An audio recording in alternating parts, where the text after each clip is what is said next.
नमस्कार साथियों, स्वागत है आप सभी का। पिछले वीडियो में हमने चतुर्मास के बारे में जाना। आज के वीडियो में हम जानेंगे कि चतुर्मास में मांगलिक और शुभ कर्म क्यों बंद हो जाते हैं, इसके पीछे क्या वैज्ञानिक तथ्य और पुराने समय में ये कैसे तर्कसंगत। चतुर्मास के 4 महीनों में भगवान श्री हरि विष्णु योग निद्रा में चले जाते हैं, इसीलिए सभी तरह के मांगलिक और शुभ कार्य बंद हो जाते हैं। क्योंकि किसी भी मांगलिक और शुभ काम करने से पहले भगवान विष्णु और समेत सभी देवी देवताओं का आवाहन किया जाता है। उक्त 4 महीनों में विवाह संस्कार, जातक कर्म संस्कार, गृह प्रवेश आदि सभी कार्यों में निषेध माना जाता है। चतुर्मास की शुरुआत देवशयनी एकादशी के बाद होती है और इस समय वर्षा ऋतु का प्रारंभ होता है, ऋतु परिवर्तन होता है। ऋतु परिवर्तन होने के कारण सूर्य, चंद्रमा और प्रकृति का तेज तत्व कम हो जाता है। उक्त 4 महीनों में हमारी पाचन शक्ति कमजोर पड़ जाती है, वहीं भोजन और जल में बैक्टीरिया की तादाद बढ़ जाती है।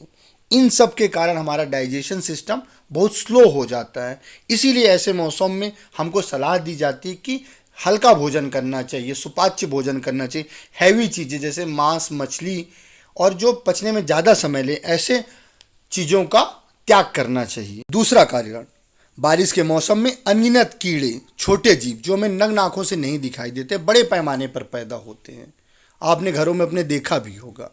तो अगर ऐसे समय में कोई मांगलिक या धार्मिक अनुष्ठान होगा, लोगों की भीड़ इकट्ठा होगी और भोजन में कहीं भी छोटी तरह की गलती हो गई तो लोगों को फूड पॉइजनिंग और कई तरह की बीमारियां होने की आशंका रहती है। इसलिए चतुर्मास में वैज्ञानिकली भी ऐसे बड़े बड़े समारोह और गैदरिंग की मनाही की गई है। तीसरा कारण, अगर हम इसको पुराने समय से कोरिलेट करके देखें तो हमारा भारत देश कृषि प्रधान देश है। पहले कृषि बारिश आधारित कृषि होती थी, सिंचाई के साधन इतने थे नहीं आज के समय के जैसे। बारिश के समय में खेती का समय होता है, खेती का टाइम होता है। अगर ऐसे समय में धार्मिक अनुष्ठान वगैरह होगा, लोग अपने खेती का कार्य न करके अनुष्ठानों में भाग लेंगे तो लोगों का वो खेती का सिस्टम, जो खेती का समय है, वो चला जाएगा। और पहले के समय में अगर हम इसको देखें तो पहले के समय में ट्रेवल करने के लिए संसाधन भी नहीं थे, लोग पैदल यात्रा करते थे। तो अगर कहीं भी अनुष्ठान है रिश्तेदारी में तो जाने में 2 दिन, 3 दिन, 4 दिन, 5 दिन का समय लगेगा, आने में लगेगा।